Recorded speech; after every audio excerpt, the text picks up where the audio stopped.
2025 সালের যে ফল ইনটেকটা শুরু হবে তার অ্যাপ্লিকেশন আমেরিকায় স্কলারশিপ নিয়ে আসলে আসা যায় কিনা? দ্য আনসার ইজ আসসালামু আলাইকুম। কি অবস্থা সবার? আজকের ভিডিওতে আমরা আমেরিকায় ব্যাচেলর প্রোগ্রাম নিয়ে ডিটেলস কথা বলবো। আমেরিকায় ব্যাচেলর প্রোগ্রামে আসতে হলে কোন কোন ডকুমেন্টস লাগবে, কখন আইএলস দিলে কোন সেমিস্টার ধরা যাবে, বা আইএলস এ স্কোর কত থাকা লাগবে, আমেরিকায় ব্যাচেলর প্রোগ্রামে স্কলারশিপ নিয়ে আসার কোনো সুযোগ আছে কিনা, স্কলারশিপ নিয়ে আসতে হলে আমাদের আর কোনো পরীক্ষা দিতে হবে কিনা, আমেরিকায় ব্যাচেলর প্রোগ্রামে পড়াশোনা করতে খরচ কত হতে পারে, এই সব বিষয়ে আজকের ভিডিওতে কথা বলবো।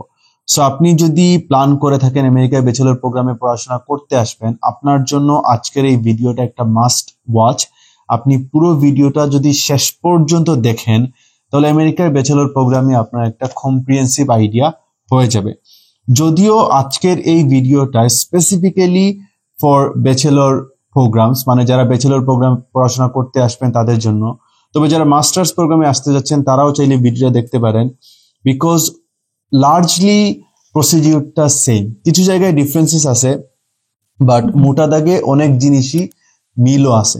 তো আপনারাও যদি দেখেন তাহলে যে আপনাদের লস হবে এরকম না, আপনারা দেখা যাবে অনেক আইডিয়া পেয়ে যাবেন। তো যাই হোক, আর কথা না বাড়িয়ে আমরা মূল আলোচনায় চলে আসি। প্রথম জিনিসটা হচ্ছে, আমরা যখন বাহিরে পড়াশোনা করতে আসব, এর প্রাইমারিলি স্টেজ হচ্ছে দুইটা। প্রথম স্টেজ হচ্ছে আপনাকে যে কোনো একটা ইউনিভার্সিটিতে অ্যাপ্লাই করা লাগবে, অ্যাপ্লাই করে সেইখান থেকে অফার লেটার নিয়ে আসা লাগবে। আপনি যখন অফার লেটার পাবেন তখন হচ্ছে আপনি এমবেসি ফেস করবেন, এমবেসি বা আপনি আপনার ভিসার জন্য আবেদন করবেন। মানে জিনিসটা হচ্ছে এইরকম, দেখো আমি এই ইউনিভার্সিটি থেকে অফার লেটার পাইছি, এখন আমাকে ভিসা দাও যাতে করে আমি আমার এই ইউনিভার্সিটিতে পড়াশোনাটা করতে পারি। তো প্রথম স্টেপ কি? প্রথম স্টেপ হচ্ছে আপনার একটা ইউনিভার্সিটির অফার লেটার লাগবে। তো এই যে ইউনিভার্সিটির অফার লেটার আনার জন্য, বা আপনি যখন ইউনিভার্সিটিতে অ্যাপ্লাই করবেন, অ্যাপ্লাই করার সময় আপনার কোন কোন ডকুমেন্টস লাগবে? সবার আগে যে ডকুমেন্টসটা লাগবে তা হচ্ছে আপনার এইচএসসির ট্রান্সক্রিপ্ট এবং সার্টিফিকেট। অনেকেই ট্রান্সক্রিপ্ট অ্যাকসেপ্ট করে, সার্টিফিকেট লাগে না, কিন্তু আমি আশা করি আপনার এই দুইটা ডকুমেন্টস অবশ্যই আছে। কারণ এই ডকুমেন্টস যদি আপনার না থাকে তাহলে নিশ্চয়ই আপনি ব্যাচেলরের জন্য চিন্তা করতে না। তার মানে আপনার অবশ্যই এইচএসসি সার্টিফিকেট এবং ট্রান্সক্রিপ্ট আছে।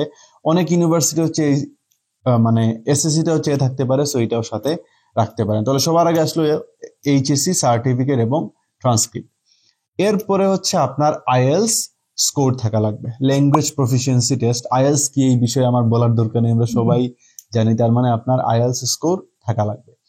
দেন হচ্ছে অনেক ইউনিভার্সিটি লেটার অফ মোটিভেশনস চায়, মানে মোটিভেশনাল লেটার চায়। এটাকে অনেকে আবার পার্সোনাল স্টেটমেন্ট বা এসে বলে থাকে। এই পার্সোনাল স্টেটমেন্ট বা মোটিভেশনাল লেটারের মেইন পারপাস হচ্ছে আপনি কেন পড়াশোনা করতে যাচ্ছেন, এই প্রোগ্রামে পড়াশোনা করার আপনার কোয়ালিটি আছে কিনা, বা আপনার ব্যাকগ্রাউন্ড নিয়ে আপনি সহজ কথা একটা এসে লিখবেন যে কেন তারা আপনাকে অফার লেটারটা দিবে। আপনি তাদেরকে কনভিন্স করবেন যে যেমন আপনি পড়াশোনা করতে যাচ্ছেন সিএসসি তে, কম্পিউটার সায়েন্সে। তার মানে আপনি যদি সায়েন্সের না হন তাহলে আপনি কম্পিউটার সায়েন্স পড়াশোনা করতে পারবে না। তখন আপনি লিখবেন যে দেখো, আমি সায়েন্সে ছিলাম, আমি ম্যাথে ভালো করছি, এখন আমি কম্পিউটার সায়েন্সে পড়াশোনা করতে যাচ্ছি। তার মানে আপনার একটা পার্সোনাল স্টেটমেন্ট বা এসে বা লেটার অফ মোটিভেশন লেখা লাগতে পারে। অনেক ইউনিভার্সিটি আছে এগুলা ওয়েব করে, আবার অনেক ইউনিভার্সিটিতে এইগুলা চায়। তো আমার পরামর্শ থাকবে মেন্টালি এসে লেখার জন্য প্রস্তুতি নিয়ে রাখাটাই ভালো। মানে আপনি যদি একটা ভালো ইউনিভার্সিটি অ্যাপ্লাই করেন, এই জিনিসটা আপনার লাগতে পারে। দেন আপনি যখন ইউনিভার্সিটি অ্যাপ্লাই করবেন, ইউনিভার্সিটির একটা অ্যাপ্লিকেশন ফি থাকবে, এটা ইউনিভার্সিটি ওয়াইজ ভেরি করে। তারপর কোনো কোনো ইউনিভার্সিটি আপনার ইন্টারভিউজ নিয়ে থাকে, ইউকেতে যেটাকে খাস ইন্টারভিউ বলে। আর অনেক ক্ষেত্রেই ব্যাচেলর প্রোগ্রামে তারা এক্সট্রা কারিকুলার অ্যাক্টিভিটিস দেখে। যদি আপনার কলেজে থাকতে আপনি কোনো ডিবেট ক্লাব বা এরকম কোনো ক্লাব করে থাকেন, এটা আপনার একটা প্লাস পয়েন্ট। আরেকটা জিনিস তারা চায়, এবং এইটা অনেক গুরুত্বপূর্ণ একটা জিনিস, তা হচ্ছে এসএটি স্কোর। সব ইউনিভার্সিটি চায় না, অনেক ইউনিভার্সিটি এসএটি স্কোর চেয়ে থাকে। তো এসএটি স্কোর কেন চায় বা এসএটি কি তা নিয়ে এই মুহূর্তে কথা বলতেছি না। এসএটি নিয়ে আমরা আরেকটু পরে কথা বলবো। ভিডিওর আরো দু একটা কোয়েশ্চেন আছে, ওইগুলা শেষ করার পর দেন আমরা এসএটিতে আবার আসবো। তাহলে এইগুলা গেল আবেদন করার জন্য আমাদের কোন কোন ডকুমেন্টস লাগবে। আমাদের এইচএসসি ট্রান্সক্রিপ্ট সার্টিফিকেট লাগবে, একটা পার্সোনাল স্টেটমেন্ট লেখা লাগতে পারে, আমাদের আইএলস স্কোর অবশ্যই লাগবে, এক্সট্রা কারিকুলার অ্যাক্টিভিটিস যদি আমাদের থাকে বা কোনো সার্টিফিকেশন থাকে, this is always a plus point. তারপর অ্যাপ্লিকেশন ফি এবং ইন্টারভিউস। এইগুলো হচ্ছে বেসিক। ইউনিভার্সিটিজ রিকোয়ারমেন্ট গুলো একটু কম বেশি হতে পারে, বাট বেসিক এই ডকুমেন্টস গুলো আমাদের লাগবে যদি হচ্ছে আমরা ব্যাচেলর প্রোগ্রামে কোনো ইউনিভার্সিটিতে অ্যাপ্লাই করতে চাই। 2 নম্বর পয়েন্টটা হচ্ছে আমেরিকায় একাডেমিক সেশনস কয়টি এবং কি কি। ইউএসএ তে একাডেমিক সেশনস মূলত দুইটা, একটা হচ্ছে ফল ইনটেক আর একটা হচ্ছে স্প্রিং ইনটেক বা উইন্টার ইনটেক। তো ফল ইনটেকটা হচ্ছে সবচেয়ে বড় ইনটেক, এই ইনটেকটাতে আমরা ফোকাস করবো আজকের ভিডিওতে। এবং যারা এই মুহূর্তে এই ভিডিওটা দেখতেছেন, এই মুহূর্তে বলতে আমি যখন এই ভিডিওটা আপলোড করলাম, তাদের জন্য একটা আইডিয়াল ইনটেক হচ্ছে ফল ইনটেক। তো ওই জন্য আমি ফল ইনটেকটাতে বেশি ফোকাস করব। এবং ফল ইনটেকটাকে বলা হয় অ্যাডমিশন কার্নিভাল, কারণ এই ইনটেকটা হচ্ছে সবচেয়ে বড় ইনটেক। এবং আমেরিকার সবগুলা ইউনিভার্সিটি, অলমোস্ট সবগুলা ইউনিভার্সিটি ফল ইনটেকে স্টুডেন্টস অ্যাকসেপ্ট করে থাকে। তো ফল ইনটেকটা আবার হচ্ছে সেপ্টেম্বর ইনটেক নামে পরিচিত। কেন? কারণ ফল ইনটেকের ক্লাস প্রতি বছরের সেপ্টেম্বর মাসে শুরু হয়ে থাকে। যেমন 2025 সালের ফল ইনটেক যেটা, সেই ফল ইনটেকের ক্লাস 2025 সালের সেপ্টেম্বর মাসে শুরু হবে। আরেকটা ইনটেক হচ্ছে স্প্রিং ইনটেক বা উইন্টার ইনটেক। এই ইনটেকটাকে আবার অনেকেই জানুয়ারি ইনটেক বলে থাকে, কারণ এই ইনটেকের ক্লাসগুলো হচ্ছে জানুয়ারি মাসে শুরু হয়ে থাকে। আর ফল ইনটেকের ক্লাস হচ্ছে সেপ্টেম্বর মাসে শুরু হয়ে দেখে অনেকে ফল ইনটেকটাকে আবার সেপ্টেম্বর ইনটেকে বলে। তো জানুয়ারি ইনটেকটা অনেক এজেন্সি আপনাকে বলতে পারে বা অনেকেই বলে থাকতে পারে আমি জানুয়ারি ইনটেকের জন্য যেতে চাচ্ছি। তবে দ্য ট্রুথ ইজ জানুয়ারি ইনটেকের জন্য এখন আর পসিবল না। অলরেডি আপনারা যখন এই ভিডিওটা দেখবেন তখন হচ্ছে 2024 সালের নভেম্বর মাস, তার মানে জানুয়ারি ইনটেক এখন আপনাদের আর হাতে নাই। সো আপনাদের টার্গেট করা লাগবে সেপ্টেম্বর ইনটেক।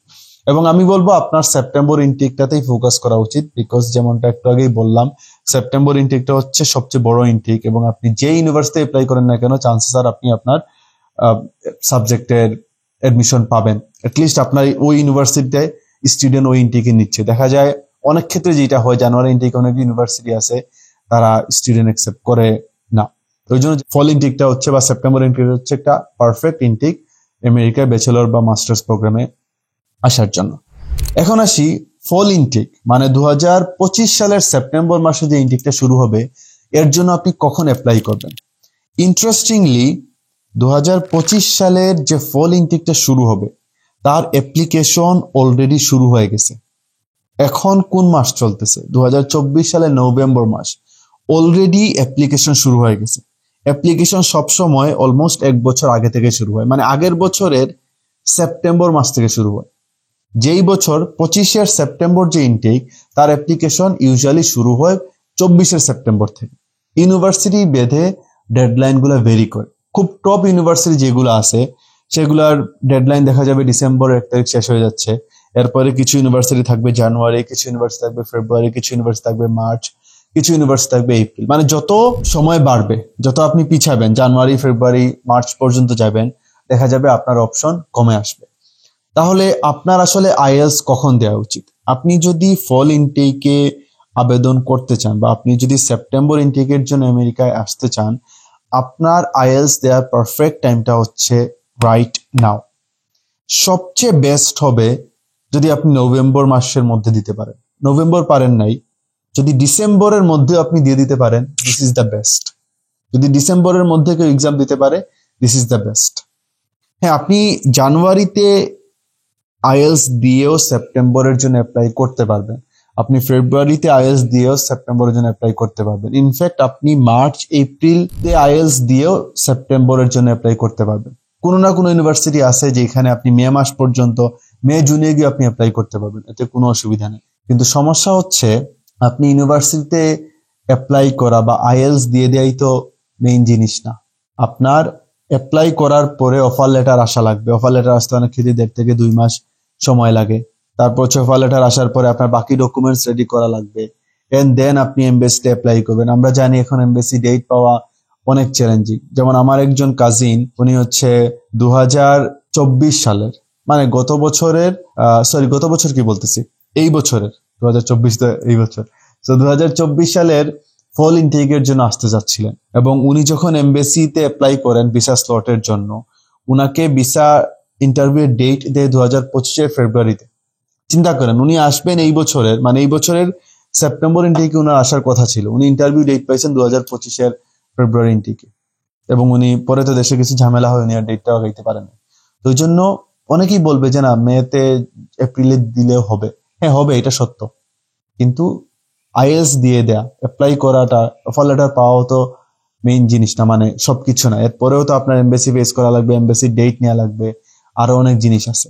তো ওই জন্য আপনি যত আগে এই প্রসেসটা শুরু করবেন, আপনি তত বেশি অ্যাডভান্টেজ পাবেন, আপনি যত ফেভারেবল সিচুয়েশনে থাকবেন, আপনার হাতে সময় থাকবে একটা স্মার্ট ডিসিশন নেওয়ার জন্য বা সবকিছু অর্গানাইজ করার জন্য। তো বেস্ট হচ্ছে যদি ডিসেম্বরের মধ্যে দিতে পারেন, যদি না পারেন জানুয়ারি বা ম্যাক্স ফেব্রুয়ারির মধ্যে দেওয়ার চেষ্টা করেন। তাহলে এটা গেল একাডেমিক সেশনস কয়টি এবং কি কি, এবং হচ্ছে আমাদের কখন আবেদন করা লাগবে। দেন হচ্ছে আইএলস এ, আচ্ছা আইএলস নিয়ে কথা বলার আগে জানুয়ারি ইনটেক নিয়ে একটু বলি। হয়তোবা অনেকেই আছে আগামী বছর গিয়ে ভিডিওটা দেখবে, তখন তারা যদি জানুয়ারি ইনটেক অ্যাপ্লাই করতে চায় তাদের জন্য ইউজফুল হবে। তো যারা জানুয়ারি ইনটেক অ্যাপ্লাই করবেন, মনে করেন 2026 সালে জানুয়ারি ইনটেকের জন্য অ্যাপ্লাই করতে চাচ্ছেন, আমার সাজেশন থাকবে 25 জুন জুলাইয়ের মধ্যে আইএলস দিয়ে অ্যাপ্লাই করা। আবার একটা অপশন হতে পারে আপনি 25 সেপ্টেম্বর সেশনে আসতে পারেন নাই, আপনার হয়তোবা ইন্টারভিউ ডেট পান নাই, তখন হচ্ছে আপনার অফার লেটার যেটা, এটা হচ্ছে ডিলে করে আপনি জানুয়ারিতে নেওয়া, এটা একটা অপশন। বা কেউ যদি চায় না আমি জানুয়ারিতেই যাব, বা ওই সময়ে গিয়ে তার হচ্ছে সবকিছু রেডি হয়, তাহলে জুন জুলাই এর মধ্যে আইএলস দিয়ে, মানে মে বা জুনের মধ্যে আইএলস দিয়ে সাথে সাথে অ্যাপ্লাই করে ফেলা উচিত, দেন হচ্ছে বাকি প্রসিডিউর যাওয়া উচিত। But mainly having said so, দুইটা ইনটেকের মধ্যে সবচেয়ে বড় ইনটেক হচ্ছে ফল ইনটেক, এবং আমার সাজেশন থাকবে ফল ইনটেকের জন্য আবেদন করা উচিত। যাই হোক, এটা একাডেমিক সেশনস গেল, কখন অ্যাপ্লাই করা লাগবে, কখন আইএলস দেওয়া লাগবে, এই বিষয়গুলো গেল। এখন আসি যে আইএলস এ স্কোর কত থাকা লাগবে। আমি ব্যাচেলর প্রোগ্রামে আসতে চাচ্ছি, আমার আইএলস এ কত স্কোর থাকা লাগবে? একটা স্ট্যান্ডার্ড আইএলস স্কোর হচ্ছে 6.5 with no band less than 6, both for bachelor and masters. Bachelor এবং মাস্টার্স দুইটার জন্য একটা স্ট্যান্ডার্ড স্কোর হচ্ছে 6.5 with no band less than 6। এখন প্রশ্ন হচ্ছে যে আপনি 6 এর নিচে পেলে বা 6.5 এর নিচে পেলে কি অ্যাপ্লাই করতে পারবেন না? দ্য আনসার ইজ পারবেন, কারণ ইউনিভার্সিটি রিকোয়ারমেন্ট গুলো তো সেম না। অনেকেই আছে 5.5 নিয়েও বিভিন্ন দেশে যাচ্ছে, অনেকেই আছে আবার 7.5 নিয়েও ভিসা রিফিউজ হচ্ছে, অনেকের 8 নিয়েও ভিসা রিফিউজ হচ্ছে। ওইগুলা exceptions, and exceptions can not be an example. ব্যাচেলরের ক্ষেত্রে অনেক ক্ষেত্রেই তারা 5.5 অ্যাকসেপ্ট করে থাকে, মানে পার্টিকুলার মডিউলে 5.5 অ্যাকসেপ্ট করে থাকে। আবার অনেক ক্ষেত্রে দেখা যায় তারা হচ্ছে মানে ওভারঅল আপনার 6 হলেও হয়। কিন্তু আমার প্রশ্ন হচ্ছে, আমি যখন কথা বলবো বা আমি যখন চেষ্টা করব, আমার স্ট্যান্ডার্ডটাই ধরা উচিত, আমার এমন একটা স্কোর ধরা উচিত যেটা দিয়ে আমি সব জায়গায় অ্যাপ্লাই করতে পারবো, যেটা আমার একটা সেফ স্কোর, যেটা যেটা আমাকে সবসময় সেফ জোনে রাখবে। তো এই সেফ স্কোরটা হচ্ছে 6.5 with no band less than 6। যারা ব্যাচেলর প্রোগ্রামে আসতে যাচ্ছেন, এই ব্যাচেলর বা মাস্টার্স, এই স্কোরটা যদি আপনি পান, at least language wouldn't be a barrier for you. তো এই জন্য আমার সাজেশন থাকবে 6.5 with no band less than 6 is a safe score. এই স্কোরটাই টার্গেট রাখা উচিত। হ্যাঁ, এর নিচে হলে আপনি হয়তো অ্যাপ্লাই করতে পারবেন, আপনার ভিসাও হয়তো বা হতে পারে, বাট আমি যখন সবার সামনে একটা স্কোর বলবো, আমি অবশ্যই সেফ স্কোরটাই বলবো। এই স্কোরটা যদি থাকে তাহলে আপনি মোটামুটি নিশ্চিত যে at least IELTS wouldn't be any issue for you। তাহলে এটা গেল আমাদের আইএলস স্কোর কত লাগবে সেই বিষয়টা। এখন আসি যে আমেরিকায় আসলে খরচ কিরকম লাগতে পারে। ইউজুয়ালি আমেরিকার ব্যাচেলর প্রোগ্রামে খরচটা হচ্ছে 7 থেকে আপনি বলতে পারেন $10,000 মতো। তবে জায়গা ভেদে এই খরচটা কম বেশ হয়। আপনি যদি খুব টপ এরিয়াগুলোতে যান খরচ বেশি হবে, একটু লেস পপুলেটেড এরিয়াতে যদি আসেন খরচ একটু কম হবে। বাট মোটা দাগে বলতে পারেন $7,000 থেকে $10,000 পার সেমিস্টার। একটা ব্যাচেলর প্রোগ্রাম হয় টোটাল 4 বছরের, ইউজুয়ালি যেটা হয় 2টা সেমিস্টার, মানে তাদের 3টা সেমিস্টার থাকে। সামারটা অনেকেই ক্লাস নেয় না, কেউ দেশে যায় বা কেউ হচ্ছে কাজ টাজ করে কিছু টাকা পয়সা ইনকাম করে। ইউজুয়ালি তারা হচ্ছে জানুয়ারি ইনটেক, মানে জানুয়ারি সেমিস্টারটা, স্প্রিং সেমিস্টারটা এবং ফল সেমিস্টারটা ক্লাস হয়। তাহলে 4 বছরে আপনি টোটাল সেমিস্টার পাচ্ছেন 8টা। তাহলে প্রতি সেমিস্টারে যদি খরচ $7,000 থেকে $10,000 করে আসে, আপনি রাফ একটা এস্টিমেশন পেয়ে যাচ্ছেন আপনার 4 বছরে, মানে 8টা সেমিস্টারের খরচ কত আসতে পারে। এর পাশাপাশি আরো কিছু খরচ আছে, যেমন হেলথ ইন্স্যুরেন্স আছে, তারপর হচ্ছে আপনার লিভিং এক্সপেন্স আছে, আপনার খাওয়া দাওয়া অ্যাকোমোডেশন আছে, এই জিনিসগুলোতে তো আপনার হচ্ছে একটা খরচ যাবে। তো ব্যাচেলর প্রোগ্রামটা আমেরিকার জন্য একটা এক্সপেন্সিভ চয়েস, বিশাল টাকা পয়সা আসলে লেগে যায়। যদি আপনি পড়াশোনা করতে চান, জেনুইনলি আপনি পড়াশোনা করতে চান, তাহলে এই টাকাটা আপনাকে স্পেন্ড করা লাগবে। যদি পড়াশোনা করতে না চান, আপনি আসার পর যদি অন্য কোনো পদ চুজ করেন, সেটা হচ্ছে ডিফারেন্ট জিনিস। তো যাই হোক, এখন আসি খুবই গুরুত্বপূর্ণ একটা পয়েন্ট, তা হচ্ছে আমেরিকায় ব্যাচেলর প্রোগ্রামে স্কলারশিপ নিয়ে আসা সম্ভব কিনা। বিকজ 10,000 টাকা ধরে যদি আমরা লিভিং এক্সপেন্স হিসাব করি, আমাদের ব্যাচেলর প্রোগ্রাম করতে প্রায় 1 কোটির উপরে টাকা খরচ হয়ে যাচ্ছে। তাহলে স্কলারশিপ নিয়ে আসলে আসা যায় কিনা, এবং এইটা হচ্ছে আজকের ভিডিওর আমি বলবো অন্যতম গুরুত্বপূর্ণ একটা point. The answer is yes. আমেরিকায় ব্যাচেলর প্রোগ্রামে আপনি চাইলে স্কলারশিপ নিয়ে আসতে পারেন। আপনার টিউশন ফিটা ইউনিভার্সিটি ওয়েব করে দিবে, আপনি ফ্রিতে পড়াশোনা করতে পারেন। কিভাবে? এর জন্য আপনাকে একটা এক্সাম দেওয়া লাগবে, একটা পরীক্ষা দেওয়া লাগবে।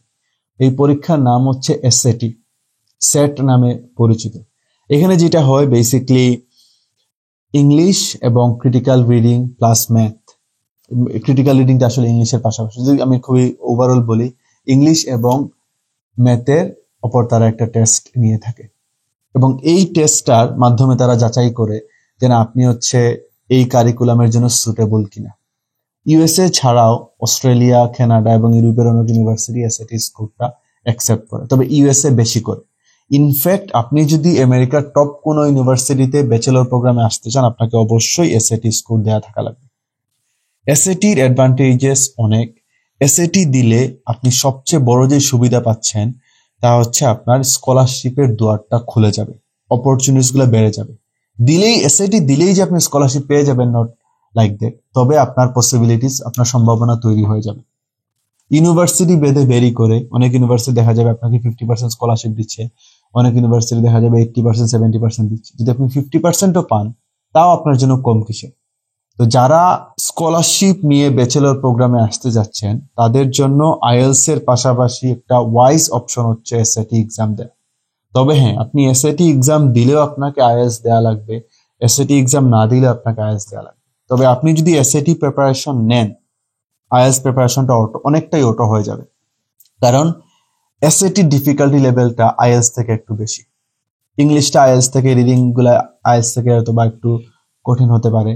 আবার ম্যাথটা হচ্ছে ইন্টারমিডিয়েট লেভেলের ম্যাথ।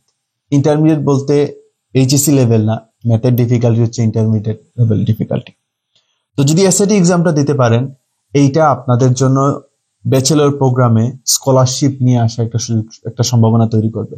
আর আমেরিকা থেকে যে কোনো একজন স্টুডেন্ট যদি একটা ব্যাচেলর ডিগ্রি নিয়ে নিতে পারে, তার জন্য পৃথিবীর দ্বার খুলে যাবে, তার আর জীবনে কখনো পিছনে ফিরে তাকানো লাগবে না। তো এসএটি নিয়ে যদি আরো বিস্তারিত জানতে চান, তাহলে কমেন্ট করে জানাবেন, বা আমার যে ফেসবুক পেজ যেটা আছে আইএলস মাহির, এইখানেও আমি মাঝে মধ্যে এইগুলা নিয়ে বিভিন্ন বিষয় নিয়ে পোস্ট করি, আপনারা ফলো করতে পারেন। আর যদি বিস্তারিত আরো জানতে চান, তাহলে just do let me know. Scholarship পাওয়ার জন্য কি কি লাগবে? এসএটি স্কোর লাগবে, আইএলস স্কোর লাগবে। আরেকটা বিষয় খুবই কাজে দেয়, তা হচ্ছে এক্সট্রা কারিকুলার অ্যাক্টিভিটিস। যদি কলেজ লেভেলে আপনার এক্সট্রা কারিকুলার অ্যাক্টিভিটিস থাকে, আপনি ডিবেটিং ক্লাবে ছিলেন, বা হচ্ছে আপনি এরকম কো কারিকুলার অ্যাক্টিভিটিস যেগুলো থাকে, এই জিনিসগুলোতে আপনি এঙ্গেজমেন্ট ছিল, আপনি বিভিন্ন কেস কম্পিটিশন বা এই কম্পিটিশনে আপনি পার্টিসিপেট করছেন, এই জিনিসগুলো বেশ কাজে দেয়। বিকজ এই দেশগুলোতে তারা এই জিনিসগুলোকে অনেক প্রাধান্য দেয়। ইট শোজ দ্যাট না, এই ছেলেটা বা এই মেয়েটা পটেনশিয়াল, সে তার সময়ের প্রপার ইউটিলাইজ করছে। তো যদি আপনার এক্সট্রা কারিকুলার অ্যাক্টিভিটিস থাকে, এই জিনিসটা আপনাকে হেল্প করবে। এখন আসি, আপনি ইউনিভার্সিটি বাছাই কিভাবে করবেন। ইউনিভার্সিটি সিলেক্ট করার জন্য usnews.com নামে একটা ওয়েবসাইট আছে।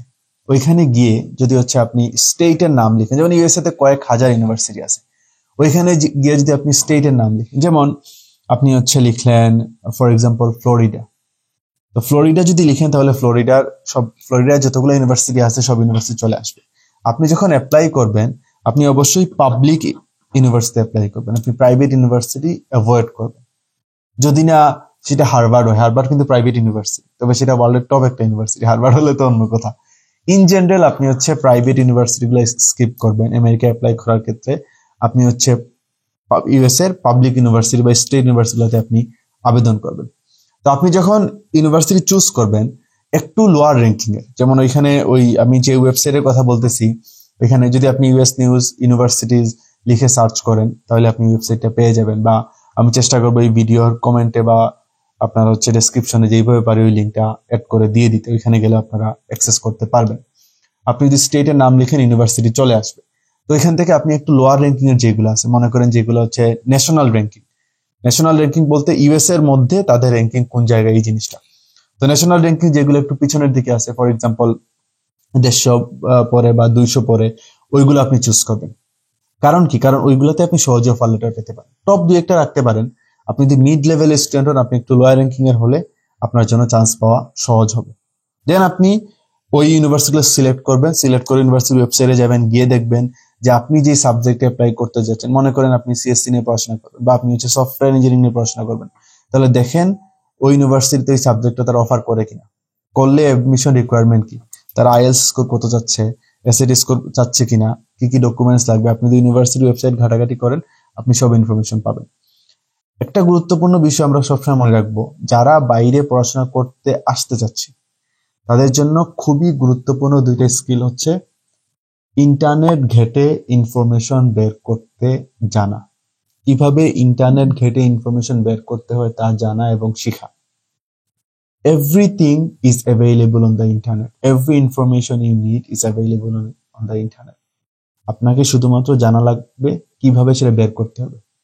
মনে হতে পারে যে না, খুবই বেসিক একটা, সবাই তো ইন্টারনেট ইউজ করতে পারে। আমরা অনেকে আছে সারাদিন ইন্টারনেট চালাই, সারাদিন ফেসবুক দেখি, সারাদিন ইউটিউব চালাই, কিন্তু কাজের কাজ পারি না। দরকারি একটা জিনিস ইন্টারনেট থেকে বের করতে পারি না। কিভাবে একটা অ্যাপয়েন্টমেন্ট নিতে হয় এই জিনিসটা জানি না, কিভাবে একটা ভার্সিটি ডেডলাইন বের করতে হয় এই জিনিসটা জানি না, অথচ আমরা সারাদিন ইন্টারনেট ইউজ করতেছি। তো ওই জন্য প্রথম জিনিসটা হচ্ছে ইন্টারনেট ঘেটে ইনফরমেশন বের করতে পারা। এই জিনিসটা জানলে আপনার লাইফ অনেক ইজি হয়ে যাবে। দেন ইমেল রাইটিং, মানে আপনার রাইটিং স্কিলটা। কিছু বুঝতে পারতেছেন না, ওয়েবসাইটে দেখবেন প্রোগ্রাম কোঅর্ডিনেটর আছে, তাকে মেইল করলে সে আপনাকে রিপ্লাই দিবে। তো আপনি ইউনিভার্সিটি শর্টলিস্ট করবেন ওই যে usnews.com ওই ওয়েবসাইট থেকে। তারপর আপনি ওই ইউনিভার্সিটির ওয়েবসাইটে যাবেন, আপনি যে সাবজেক্টে অ্যাপ্লাই করতে চাচ্ছেন সেই সাবজেক্টের অ্যাডমিশন রিকোয়ারমেন্ট দেখবেন যে তারা কি কি চায়, আইএলটিএস কত যাচ্ছে, অ্যাপ্লিকেশন ডেডলাইন কত। আপনি ওইখানে গেলেই বুঝতে পারবেন অ্যাপ্লিকেশন ডেডলাইন কত, তখন আপনি নিজেই ডিসাইড করতে পারবেন যে আপনার আসলে কখন আইএলটিএস দেওয়া উচিত। তো এই বিষয়টা নিয়ে আমার মনে হয় যে ফার্দার আরেকটা ভিডিওতে কথা বলা যায় যে কিভাবে আসলে ইউনিভার্সিটি সিলেক্ট করবেন বা ইউনিভার্সিটির এই এডমিশন ডেডলাইন গুলো কিভাবে চেক করবেন। যদি আপনারা ইন্টারেস্টেড থাকেন, just do let me no, comment করে জানাতে পারেন, চেষ্টা করব এই বিষয়টার উপর একটা ভিডিও বানানোর জন্য। এখন আসি আরেকটা পয়েন্টে, খুবই গুরুত্বপূর্ণ পয়েন্ট, তা হচ্ছে সবাই তো স্কলারশিপ পাবে না। ইটস ট্রু, সবাই স্কলারশিপ পাবে না, সবাই ফান্ডিং নিয়ে পড়াশোনা করার সুযোগ হয়তো বা হবে না। এখন কি করা যায়, বা ব্যাংক ব্যালেন্স আসলে কত দেখানো লাগে। তো আমেরিকার ক্ষেত্রে ব্যাংক ব্যালেন্স ইউজুয়ালি যেটা হয়, আপনাকে 1 বছরে টিউশন ফি এবং লিভিং এক্সপেন্স দেখাইতে হবে। আপনি যে ইউনিভার্সিটি আসতেছেন, আপনার 1 বছরে লিভিং এক্সপেন্স এবং টিউশন ফিটা এফোর্ড করার মতো বা আপনার ওই ফাইন্যান্সিয়াল ক্যাপাবিলিটি আছে তা আপনাকে শো করা লাগবে। ইউএসএ একটা প্লাস পয়েন্ট হচ্ছে ম্যাচুরিটি, ব্যাংক ম্যাচুরিটি এখানে এতটা কানাডার মতো এতটা ম্যাটার করে না। কানাডায় তো ম্যাচুরিটিটা অনেক বড় একটা ইস্যু, ইউএসএ এর ক্ষেত্রে এটা একটু মনে করেন কম গুরুত্বপূর্ণ কম্পেয়ার টু কানাডা। তো ব্যাংক ব্যালেন্সের স্টেটমেন্ট কত দেখানো লাগে, যেমনটা বললাম 1 বছরের খরচ, তার মানে আপনার যদি টিউশন ফি হয় পার সেমিস্টার 8,000 টাকা করে, আর 16,000 ডলার, আপনার লিভিং এক্সপেন্স প্লাস আপনার বাকি আরো কিছু এক্সটার্নাল খরচ থাকে। তো এটা একটা এস্টিমেশন আপনি আসলে পেয়ে যাবেন যখন আপনি I-20 জন্য অ্যাপ্লাই করেন। I-20 হচ্ছে আপনি যখন অফার লেটার পাবেন, অফার লেটার পাওয়ার পর আপনাকে তারা অফিসিয়াল আর একটা ডকুমেন্ট দিবে, যেটা দিয়ে আপনি এমবেসি ফেস করবেন। তো এখানে সব লিখা থাকে যে আপনার টিউশন ফি কত, আপনি কোনো স্কলারশিপ পাইছেন কিনা, বা আপনার টোটাল খরচ কত আসবে। ইউজুয়ালি আমি যদি খুবই রাফলি বলি, 40 থেকে 50 লক্ষ টাকা ইজ এ সেফ অ্যামাউন্ট। আবার যদি খরচ কম হয়, অনেক ক্ষেত্রে দেখা যাবে আপনি 30 থেকে 40 লক্ষ টাকা দেখালেও হচ্ছে, যদি আপনার I-20 তে খরচটা কম হয়। বাট রাফলি বলা যায় 40 থেকে 50, এরকম আপনার ব্যাংক স্টেটমেন্ট বা ব্যাংক ব্যালেন্স দেখাতে হবে। এটা কখন দেখাবেন? অনেক ইউনিভার্সিটি আছে I-20 ইস্যু করার আগে এটা চাইবে, আপনার ইউনিভার্সিটিকেই এটা দেয়া লাগবে, তখন তারা I-20 ইস্যু করে দিবে। আবার অনেক ইউনিভার্সিটি আছে তারা আপনার ব্যাংক স্টেটমেন্ট চায় না, তারা I-20 দিয়ে দিবে। আপনি যখন এমবেসি ফেস করবেন তখন আপনার স্টেটমেন্ট দেখানো লাগবে। তাহলে এই দুইটা সিচুয়েশনে লাগতেছে। একটা হচ্ছে হয়তোবা এমবেসি অফার লেটার আনার সময় ইউনিভার্সিটি চাইতে পারে, অথবা হচ্ছে এমবেসি, মানে এমবেসি কে মাস্ট চাইবে। এমবেসিকে আপনাকে দেখানো লাগবে যে না আমার এত টাকা আছে, আমার ইচ্ছে এই যেন এই টাকা দিয়ে আমার টিউশন ফি বা লিভিং এক্সপেন্সটা কভার করবো। এখন আরেকটা জিনিস লাগবে, তা হচ্ছে শুধু টাকা দেখালে হবে না, এই টাকাটা কোন জায়গা থেকে আসছে, এই রিলেটেড কোয়েশন কিন্তু ভিসা অফিসার আপনাকে করতে পারে। তোমার যে ব্যাংক অ্যাকাউন্টে তুমি 30 লক্ষ টাকা, 40 লক্ষ টাকা বা 50 লক্ষ টাকা দেখাচ্ছ, এই টাকাটা আসছে কোন জায়গা থেকে, কে তোমাকে স্পন্সর করছে? তোমার বাবা। তাহলে বাবা কি করে? তার মানে সোর্স অফ ফান্ড যেটাকে বলে, এই আনসারটা আপনার রেডি থাকা লাগবে, যে টাকাটা কোন জায়গা থেকে আসছে, কে স্পন্সর করতেছেন, আপনি সলিড যাতে আনসার দিতে পারেন। তো ইউএসএ এর ইন্টারভিউ এর জন্য কিভাবে প্রস্তুতি নেবেন তার একটা ভিডিও আছে, আমি এই ভিডিওর সাথে অ্যাড করে দিব, আপনারা ওইটা দেখতে পারেন। আমি 10টা টিপস নিয়ে কথা বলছি কিভাবে আপনারা প্রস্তুতি নেবেন বা কোন বিষয়গুলো আমাকে হেল্প করছিল। তো আজকের ভিডিওতে এই বিষয় নিয়ে কথা না বলি, ফাইনাল একটা পয়েন্ট বলে আজকে ভিডিওতে শেষ করব। ধরেন সবকিছু আপনি স্বাভাবিক মতো করছেন এবং আপনার অফার লেটার আপনি হাতে পেয়ে গেছেন, এরপরে করণীয় কি? এরপরে হচ্ছে আপনি ইন্টারভিউ ডেট নেবেন। আর এতটুকু কাজ যদি আপনি নিজে নিজে করে ফেলতে পারেন, আমি এখানে সব মিলিয়ে যতগুলো পয়েন্টস কভার করলাম, একেবারে কোন কোন ডকুমেন্টস লাগবে, আইএলটিএস দেয়া, অ্যাপ্লাই করা পর্যন্ত, যদি আপনি সব কাজ নিজে নিজে করে ফেলতে পারেন, তাহলে আপনার কাছে যাওয়ার দরকার নেই। ইউএসএ এর বাকি কাজটুকু আপনি নিজে করতে পারেন। আর সবচেয়ে বড় কথা হচ্ছে, যদি আপনি স্কলারশিপ পেয়ে যান, আমেরিকার ব্যাচেলর প্রোগ্রামে আসার জন্য যদি আপনি স্কলারশিপ পেয়ে যান, তাহলে তার কথাই নেই, তাহলে আপনার এজেন্সির কোনো দরকারই নেই, আপনি নিজে নিজেই কাজগুলো করতে পারবেন। কারণ এরপরে আপনার ফান্ডিংও দেখানো লাগবে, যদি কিছু ডেফিসিট থাকে ওইটা আপনি অ্যাকাউন্টে দেখায় দিলেই হচ্ছে। তো অফার লেটার পাওয়ার পরে হচ্ছে আপনি এমবেসি ডেট নিবেন, এবং এখানে আরেকটা খরচ আছে যেটা হচ্ছে সিজিআই পোর্টাল। দুইটা ফি দেওয়া লাগে, একটা হচ্ছে সার্ভিস ফি আর একটা হচ্ছে ওই সিজিআই পোর্টাল একটা ফি, মানে এমবেসির যে ফি যেটা ওইটা। তো অফার লেটার পাওয়ার পরে করণীয় কি বা ভিসা প্রসিডিউর এগুলা নিয়ে হচ্ছে হয়তোবা সামনে কোনো ভিডিওতে কথা বলবো, ভিডিওটা অলরেডি অনেক লম্বা হয়ে গেছে। এখন এতটুকু পর্যন্ত বা সফার যে বিষয়গুলো নিয়ে কথা বললাম, তা হচ্ছে আবেদন করতে কি কি লাগবে, একাডেমিক সেমিস্টার কয়টি, কি কি কোন সেমিস্টারে আসবেন, খরচ কি কি, খরচ কিরকম হতে পারে, স্কলারশিপ পাওয়া যায় কিনা, স্কলারশিপ পেতে হলে কি করা লাগবে। মানে আমেরিকার ব্যাচেলর প্রোগ্রাম নিয়ে আমি আশা করি আপনার একটা কম্প্রিহেন্সিভ আইডিয়া পেয়ে গেছেন, যে কখন আসা যাবে বা কি কি ডকুমেন্টস লাগবে এইগুলা নিয়ে। এর পরবর্তী স্টেজ নিয়ে অফার লেটার পাওয়ার পর কি করবেন তা নিয়ে হয়তো অন্য কোনো একটা ভিডিওতে কথা বললে ভালো হয়। তো আজকের ভিডিও মোটামুটি এই পর্যন্ত শেষ করব। আশা করি ভিডিওটা আপনাদের উপকারে আসবে এবং ভিডিওটা থেকে আপনারা কিছুটা হলেও শিখতে পারছেন। আর আপনাদের ফেসবুক, হোয়াটসঅ্যাপ টাইমলাইনে যদি এমন কেউ থেকে থাকে যারা ব্যাচেলর প্রোগ্রামে আসতে যাচ্ছে বা আইএস দিবে সামনে, তাহলে ভিডিওটা শেয়ার করতে পারেন। আমার মনে হয় যে আজকের ভিডিওতে আমি যে ইনফরমেশনগুলো শেয়ার করলাম, তা যারা ব্যাচেলর প্রোগ্রামে আসতে যাচ্ছে প্রত্যেকেরই জানা থাকা উচিত, এবং এই ইনফরমেশনগুলো প্রত্যেককেই বেনিফিটেড করবে। যাই হোক, আজকের মতো এতটুকুই। I'll see you soon with a new video. আল্লাহ হাফিজ, আসসালামু আলাইকুম।